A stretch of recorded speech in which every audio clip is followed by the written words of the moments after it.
Morning. I'm sitting in front of my computer, trying to write comedy. I was going to look at the newspaper or try to pick out funny things out of that, but yeah, and I got my really bad glasses on, but they work on the computer. But I decided to just relate my morning so far. When I first get up, hello, Pavlo leads. When I first get up in the morning, I usually am in a really bad mood. And my wife isn't. My wife is chipper and cheerful. And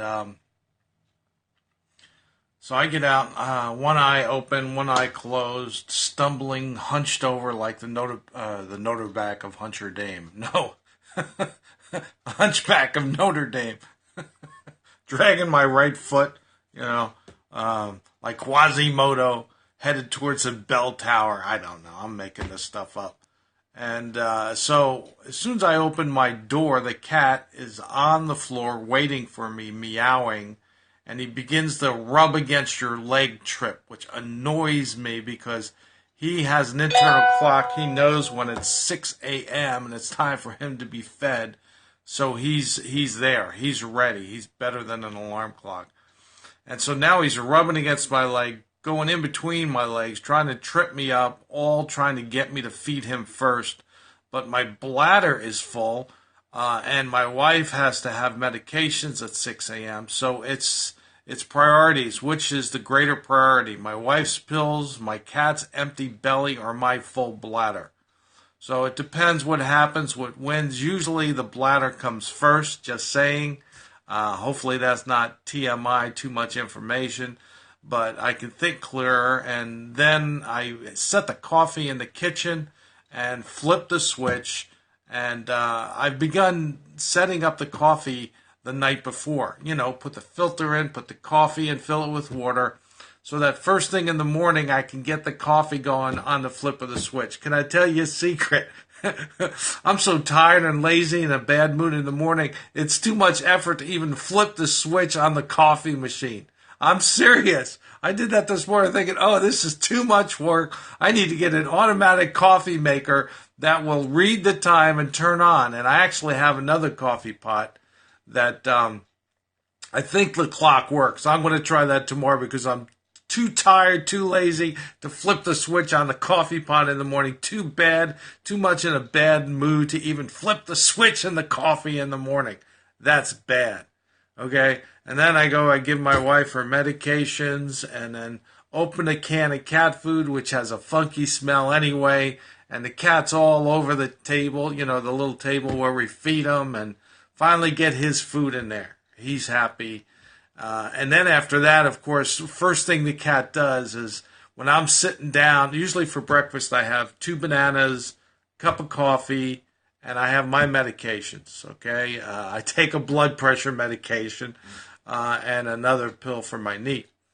So usually, just as I'm getting ready to sit down, have my cup of coffee, the 2 bananas, glass of water, take my pills, then the cat decides that's the time to use the cat litter box, which is right behind me on the floor.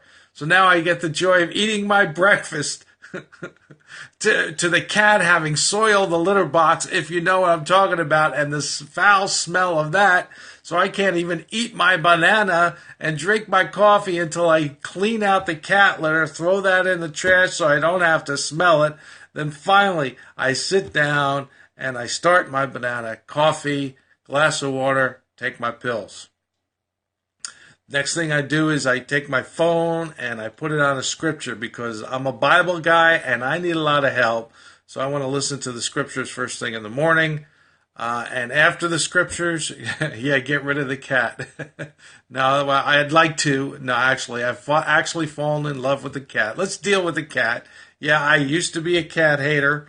One of my favorite jokes was, I hate cats, but they taste good in soup. And I've actually tried that joke a few times at comedy shows, and it always gets a groan.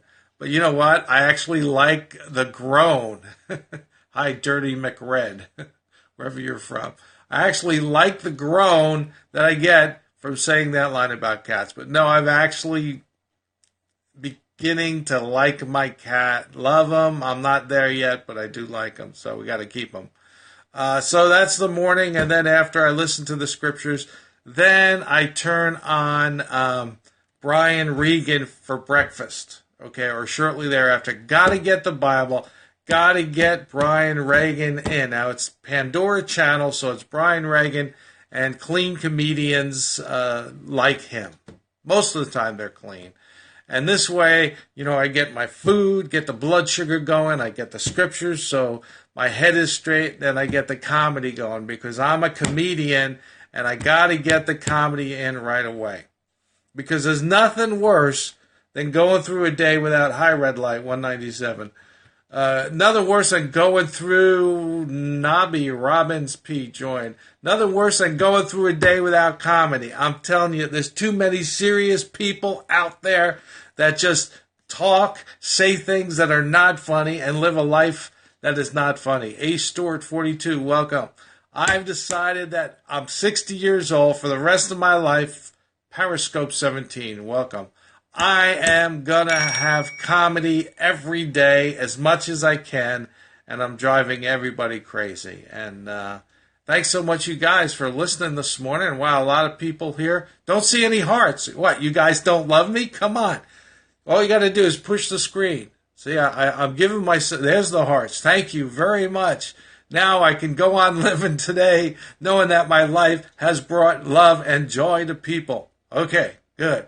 And have a Coca-Cola today. I had a dream about Coca-Cola last night, which means bubbling joy from the inside out.